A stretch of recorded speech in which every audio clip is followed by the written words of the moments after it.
You walk across your manicured lawn, the crisp morning grass bending under your boots, completely unaware that you are being meticulously indexed.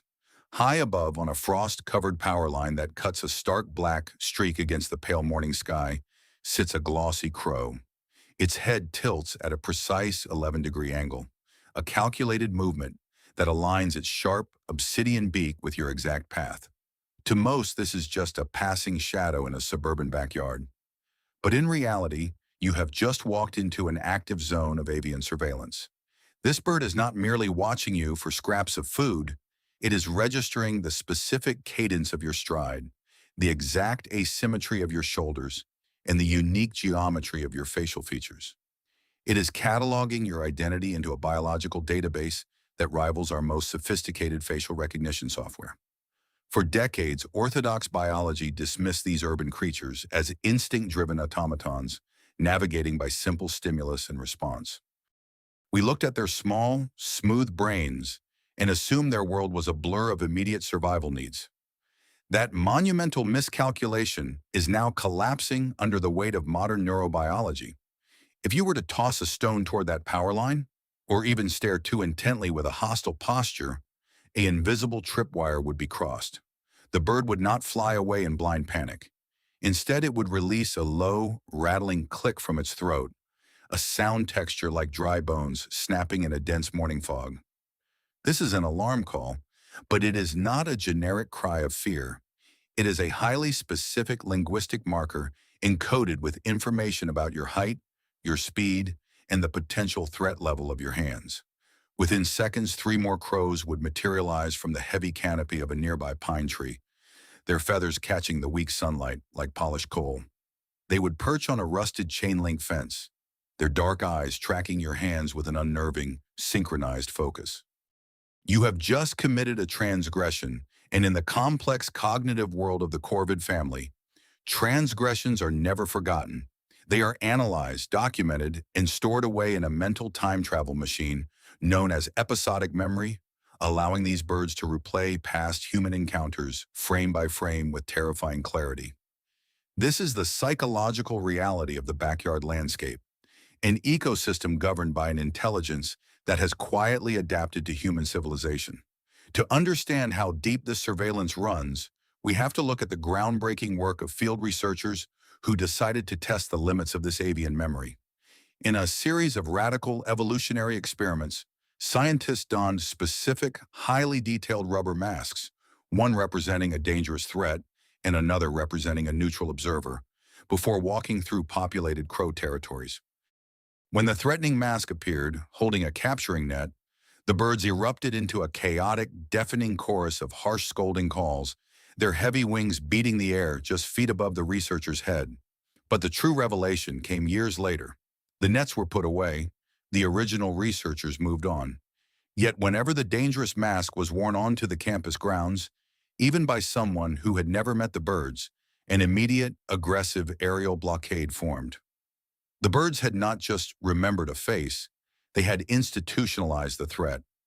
They had passed the specific visual details of that rubber mask down through generations, teaching their fledglings to hate a face that the young birds had never actually seen. This cross-generational transmission of abstract information shattered old definitions of animal culture. On a neuroanatomical level, we now know that a crow's brain possesses a highly dense region called the nidopallium caudalateral, an area functionally identical to the human prefrontal cortex. While it lacks the layered architecture of a mammalian brain, it packs neurons at a density that defies its physical size, allowing for complex decision-making, delayed gratification, and the ability to formulate tactical responses to human behavior. When you offend a crow, you are not triggering a fleeting animal reflex. You are engaging a biological computer that is fully capable of planning a counter strategy, waiting for the perfect moment of human vulnerability when your back is turned and your defenses are down. The consequences of entering this biological database unfold not in a sudden burst of wild fury, but with the patient, cold precision of a chess grandmaster. Consider a homeowner who routinely shooed a nesting pair of magpies away from a wooden porch railing, using a yellow plastic broom to sweep away their meticulous work of twigs and mud. The human viewed it as a simple chore, forgotten the moment the broom was placed back in the dark hallway closet. But to the birds it was a declaration of war. Weeks passed in deceptive silence. The magpies seemed to abandon the porch, their sleek blue and white forms disappearing into the high branches of an old oak tree. Then the retribution began. It started with a single sharp stone dropped from a height of 30 feet, striking the exact center of the homeowner's glass patio table with a resonant crack. Over the next month, whenever that specific individual stepped outside without an umbrella, a barrage of heavy pine cones, wet clumps of clay, and sharp bits of wire would rain down from the sky with uncanny ballistic accuracy. This is not random behavior. It is a calculated execution of physics and timing. Corvids have been observed utilizing wind currents and gravity as kinetic weapons, measuring the trajectory of a walking human to ensure their drop payloads hit the target. If you wear a wide-brimmed hat to shield your face, they adapt. They change their angle of approach, targeting your vehicle instead, identifying the specific metallic sheen of your car among dozens in a crowded parking lot, leaving it covered in deep scratches from their sharp talons, or painting the windshield with targeted streaks of corrosive droppings. They understand cause and effect at a level that rivals primates. In laboratories, when presented with the famous Aesop's fable experiment, these birds don't hesitate. Faced with a deep plastic tube containing a piece of meat floating out of reach on a shallow layer of water, they do not peck uselessly at the rim. They assess the volume of the container, pick up heavy stones from the ground, and drop them into the tube one by one, watching the waterline rise until the prize is within reach of their long, pointed beaks. This profound grip on physical mechanics translates seamlessly into their strategies for human harassment. Because they understand our routines, they know exactly when we are most vulnerable. They observe the precise hour you put out the heavy plastic trash bins on the curb, waiting for the momentary click of your front door lock before descending in a silent, coordinated strike.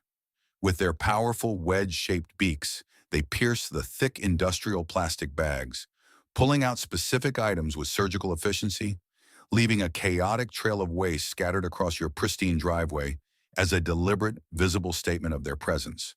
They manipulate our environment to serve their psychological warfare.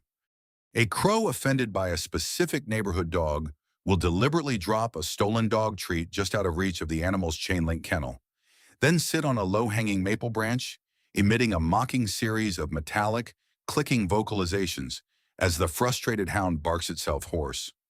The true depth of this cognitive world, however, lies in its capacity for profound empathy and alliance. Just as they can construct an ancestral grudge that lasts for decades, they can also forge intricate, lifelong treaties of peace with those they deem worthy. If you treat a resident flock with quiet respect, offering raw almonds or pieces of suet on a rusted iron tray without ever forcing an interaction, the surveillance network shifts its parameters entirely. You are cataloged not as a threat, but as a high-value ecological asset. The low, rattling alarm calls vanish when you walk down the driveway, replaced by a soft, melodic cooing sound that ripples through the flock, signaling a state of safety. Then come the gifts. On the very iron tray where you left the food, you will begin to find strange, weathered artifacts collected from the corners of the urban landscape. A polished glass marble reflecting the afternoon sun, a silver pull tab from a vintage soda can, a rusted copper screw, or a smooth, iridescent seashell carried from miles away. These are not accidental drops. They are deliberate offerings, polished clean by the bird's beak and presented to you with an undeniable sense of purpose. The same creature that is fully capable of orchestrating a multi-generational campaign of psychological terror against an enemy will spend hours searching for a shiny, discarded object to lay at the feet of a friend. Ultimately, we are left looking into a mirror that we did not know existed. Our backyards are not empty spaces separating us from the wild. They are shared territories where every movement we make is being weighed, measured, and judged by an ancient, non-human intellect. The glossy black bird watching you from the shadow of the chimney is a silent partner in an ongoing urban evolutionary experiment. It has mastered our landscape, cracked the code of our technology, and learned to read the subtle shifts of our faces with terrifying accuracy. The next time you step out into the morning fog and hear that sharp, rhythmic click echoing from the power lines, remember that you are not the only thinker in the yard. You are a subject under deep, continuous observation, and the permanent record of your behavior has already been written in the hidden, brilliant mind of the crow.